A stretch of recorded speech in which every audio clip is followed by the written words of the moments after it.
So you're about to sponsor your immigrant relative, and you now need to sign Form I-864, Affidavit of Support. What is this form and why do you need it for? And the most important thing is, what are your responsibilities and obligations once you sign that form?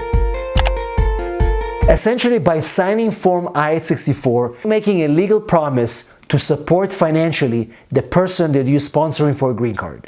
Essentially, it's a way of guarantee that they're never going to need to rely on the government for help until they're eligible for that help. Now, who must sign this affidavit of support? First, we have the primary sponsor.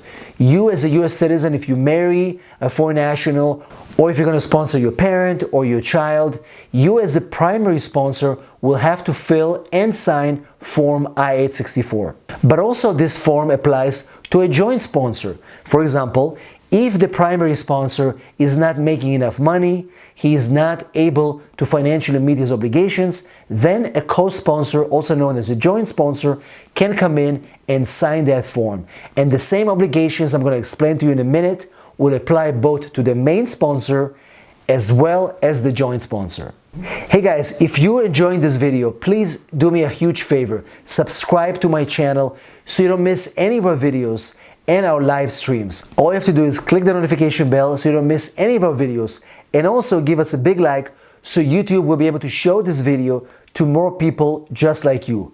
As always, if you need help with your immigration matters, all you have to do is send me a text 619-483-4549 or go to www.immigrationasap.com, put your information in there, and one of our team members will contact you ASAP.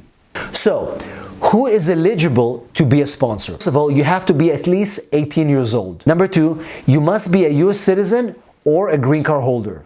If you're not a green card holder, you're not able to sign the affidavit of support. And finally, you must have an income at least 125% above the federal poverty guidelines. We can link in the description of this video the link to the federal poverty guidelines so you can see, based on your household, who meets the requirements to be a sponsor. Okay guys, so now let's get to the main part of this video.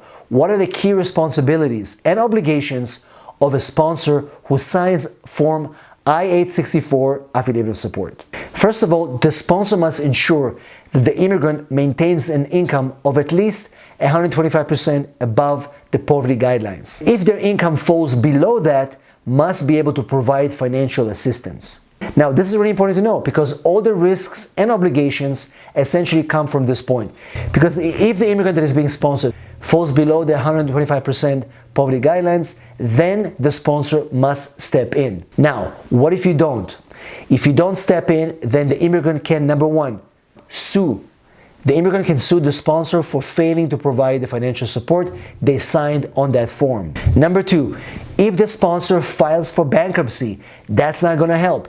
Bankruptcy is not going to relieve you from your obligations under Form I-864. Number three, as a sponsor, you have to repay any means-tested benefits that the immigrant is going to take.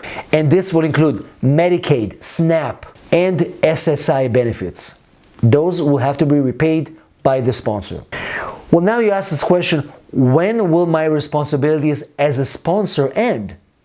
Well, here are the scenarios. Number one, when the person being sponsored finally becomes a US citizen. Number two, they complete 40 quarters of work. That's equivalent to 10 years of work. Number three, they permanently leave the United States and you have proof of that. For example, they abandoned their green card, they sold all their assets and they moved out of the United States, then you're off the hook. They get deported, maybe eventually they get residency through another relative, doesn't matter, you're off the hook. And finally, they pass away, you're off the hook as well.